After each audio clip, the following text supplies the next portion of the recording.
What kind of film can get away with mocking Disney, Marvel, and its very own franchise? Well, one that is just as ridiculous as its title. That's what. Teen Titans Go to the Movies follows the iconic team of DC youngsters as they reach for fame and glory in Hollywood. With the Justice League members and the infamous lead standing in their way, the journey to stardom will need a lot more than goofy humor and fart jokes. It will need, you guessed it, friendship. As corny as this sounds, its simplicity aids in forming a piece of entertainment that could captivate children and adult DC fans alike. Unfortunately, the very niche humor that makes it a giggle fest for DC diehard fans will also distance the film from the general public's enjoyment. But humor aside, this strong cast of voices that started with Teen Titans delivers a wacky performance while also welcoming voices such as Nicolas Cage and Kristen Bell. Beyond these big names, there was also Jimmy Kimmel, Will Arnett, and even Stan freaking Lee. The film is full of meta jokes, just like Stan Lee's cameo. But if you're watching it in the theatre, you've got to be quick to catch all the references along the way. You'll see mentions of Young Justice, Harry Potter, Deadpool, and, of course, all the DC films. This is where the movie really shines. The Teen Titans Go franchise is not afraid to accept that it's the least mature piece of content that DC has created, and the film steamrolls into proving that very point. The team are goofballs, immature, and actually pretty good at making a head-banging jam. This, ladies and gentlemen, coming from a critique that couldn't watch a single episode 2 days earlier.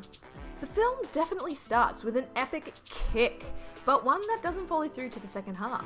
So much was crammed into the movie's first half that, by the time the Titans actually get themselves a movie deal, it looks as if the writers had run out of jokes. The creators certainly went nuts in the first half, but the story arc has to come into play.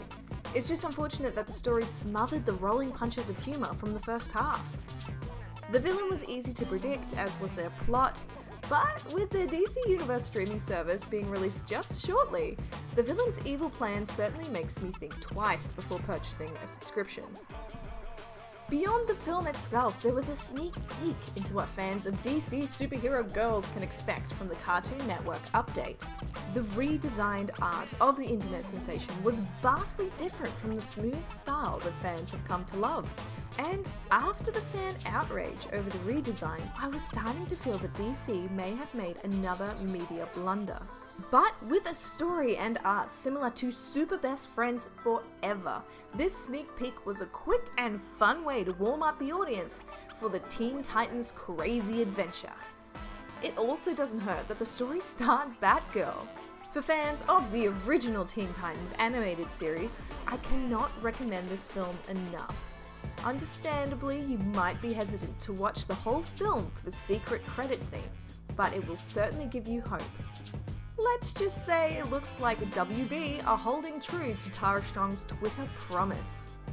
Teen Titans Go to the Movies was a joyous, nonsensical adventure into the wacky minds of people unafraid to mock any and all franchises.